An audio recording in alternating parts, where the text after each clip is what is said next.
بسم الله الرحمن الرحيم والصلاة والسلام على سيدنا محمد وآله وصحبه أجمعين. Assalamu alaikum wa rahmatullahi wa barakatuh. Ramadan Mubarak, everybody. I hope this Ramadan reaches you in the best of states and that it be of the most blessed Ramadans upon us. In today's virtual Jumu'ah, or virtual Khutbah rather, I want to look at some of the lessons and some of the aspects of this blessed month of Ramadan. And our scholars mention that Ramadan is a madrasa in of itself. It's a school, it's an institution in of itself. In other words, there are many lessons to be learnt from the month of Ramadan that can be applied not just in Ramadan, but throughout a person's year and throughout a person's lifespan. And I want to look at first some linguistic aspects of the word Ramadan, because looking at the language and looking at the linguistic aspects gives us clarity of the idea behind it. And Ramadan has to do with the verb ramida, which is when the sand in the Arabian Peninsula, in the desert, when the sand of the rocks becomes scorching hot and are no longer able to be tread upon, and that the Arabs, they say that is ramida. That is ramida.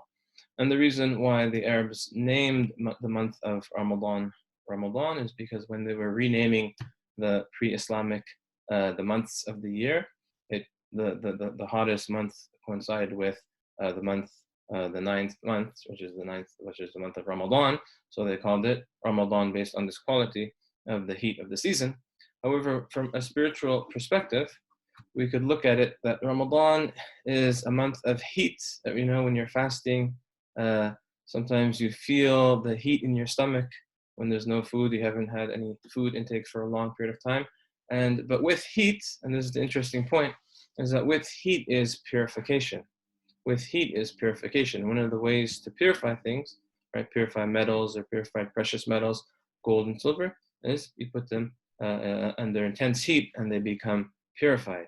So there is a struggle in this month of Ramadan. Fasting is not necessarily the easiest thing to do for some people, but there's purification in that, and that's what we seek in this blessed month. That's what we seek in this blessed month of Ramadan. And we should see that this month of Ramadan is a guest that has come to us. It's a guest it's a yearly guest that comes for the Prophet's nation, right? And this month of Ramadan, we should honor it like how we'd honor a guest. And it's a guest that's staying for us for 30 days. And when a guest comes to your residence, you have certain responsibilities towards that guest. You have to honor them, you have to treat them well, you have to give them their due, and if you give them their due, you have to look after your guest. And that Ramadan is the month of giving and the month of taking, and it's the month of learning. And I just want to look at one of the Prophet his khutbah that he delivered on the last Friday of Sha'ban. So as the companions and the Prophet were approaching Ramadan, the last Friday of Sha'ban, the Prophet he ascended the pulpit and he gave this amazing, concise, beautiful, eloquent khutbah that just really summarizes the essence and just really summarizes the reality of the believer's Ramadan. So he said, Ya ayyuhan nas, after praising Allah, he said, Ya ayyuhan nas, O people, qad dhallakum shahrun azimun mubarak. Is that approaching you is a month that is formidable, a month that is great, a month that is azim, and it's mubarak, and it's blessed. A month, shahrun fihi laylatun khayrun min alfi shahr. Is that this month in it is a night that is better than 1,000 months. It's not equal to 1,000 months. It's better than 1,000 months. In other words, its worth is almost unfathomable. جَعَلَ اللَّهُ صِيَامُهُ فَرِيضًا. And in this month, Allah made fasting an obligation. وَقِيَامْ لَيْلِهِ تَتَوُّعًا. And He made standing in the night an act of devotion, voluntary devotion. مَنْ تَقَرَّبَ فِيهِ بِخَصْلَةٍ مِنَ الْخَيْرِ كَانَ كَمَنْ أَدَّى فَرِيضَةً فِيمَا سِوَاهُ. And that whoever comes closer, makes an effort, comes closer to Allah with just one good deed, it's as if they have performed an obligatory good deed in other than Ramadan. وَمَنْ أَدَّى فَرِيضَةً فِيهِ كَانَ كَمَنْ أَدَّى سَبْعِينَ فَرِيضَةً. And that whoever performs one obligatory deed in it, it's as if they have performed 70 obligatory deeds outside of it.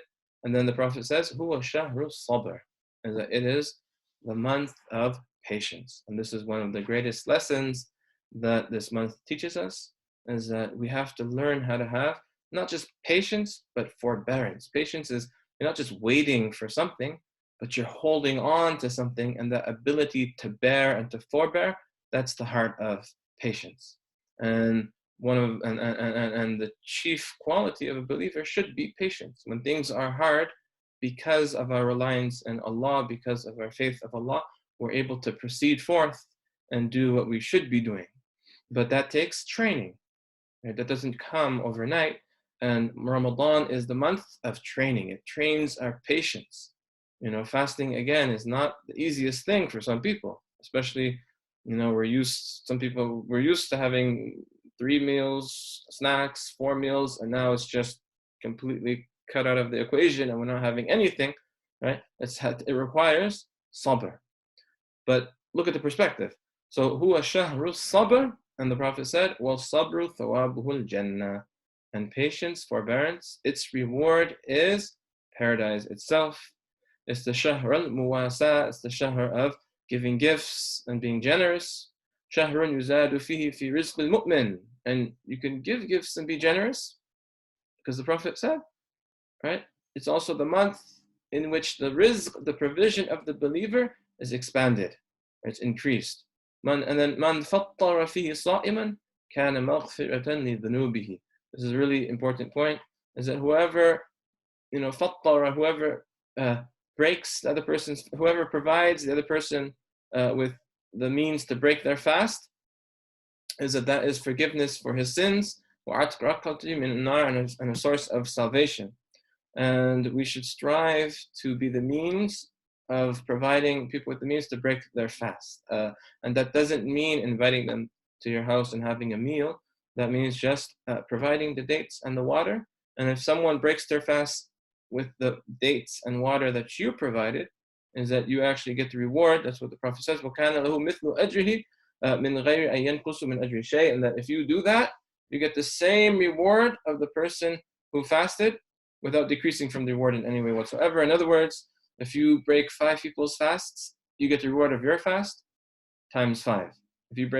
If you're the means for 20 people's fasts, and so on and so forth, and that this is something that is maybe a forgotten sunnah, is that this is what the Prophet encourages us to provide the means, to provide the water and the dates. It's not about having an elaborate meal. It's not about providing a lot of, cooking a lot or providing a lot of food. It's just being the means of breaking their fast. And even though we're quarantined, or this is going to be a special Ramadan, we're going to be it's not going to be as communal as we're used to. We could still provide this. There's still many ways that we can give sadaqah, and we could seek out sadaqah specifically that goes towards providing people with food, people who are fasting with food. So that's something that we should capitalize on and make an effort to take part, have a share in that. And then the companions, right, they wanted to clarify. They said, قالوا يا رسول الله ليس كلنا يجد من يفطر الصائم. He said, not all of us have the means to provide food with a person who's fasting. فقال رسول الله صلى الله عليه وسلم, and the Prophet said, يُعْتِ اللَّهَ هَذَا الثَّوَابَ مَنْ فَطَّرَ صَائِمًا عَلَى تَمْرَةٍ. Is that Allah gives this reward for the person who provides a fasting person with food, even if it's just a single date, أو شرب ماء, or just a sip of water, or مذاق لبن, or just a taste of milk.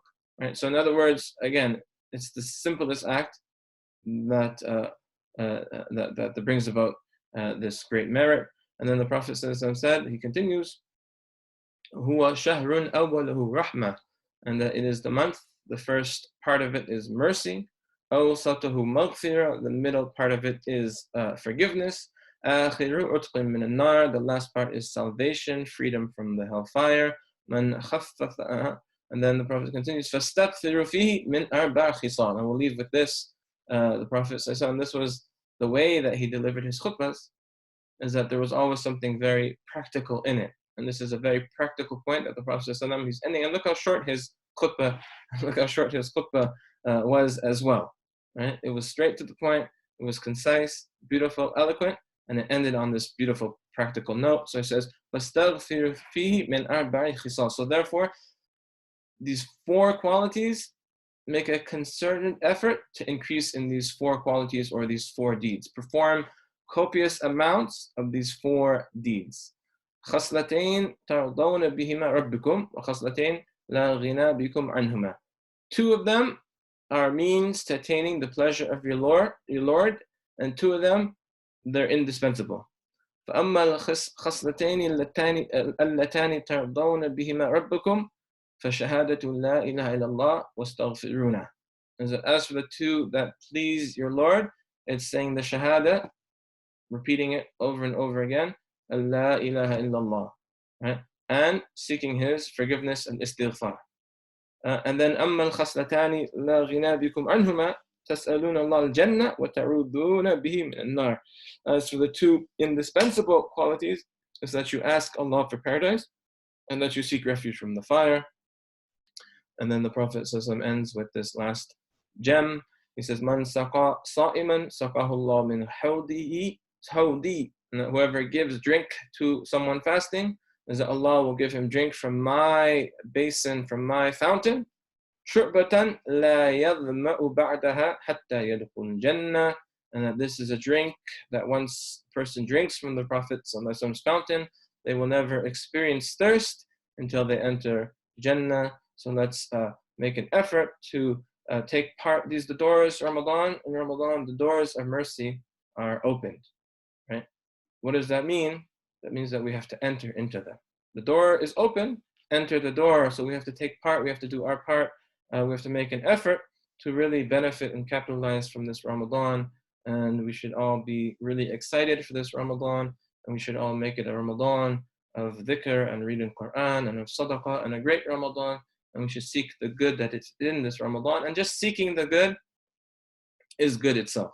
If you someone has that intention, is that is often better than their actions. So let's just rectify our intentions, make a good intention, make a blessed intention, and let's make sure that we say a lot of these supplications that the Prophet he recommended.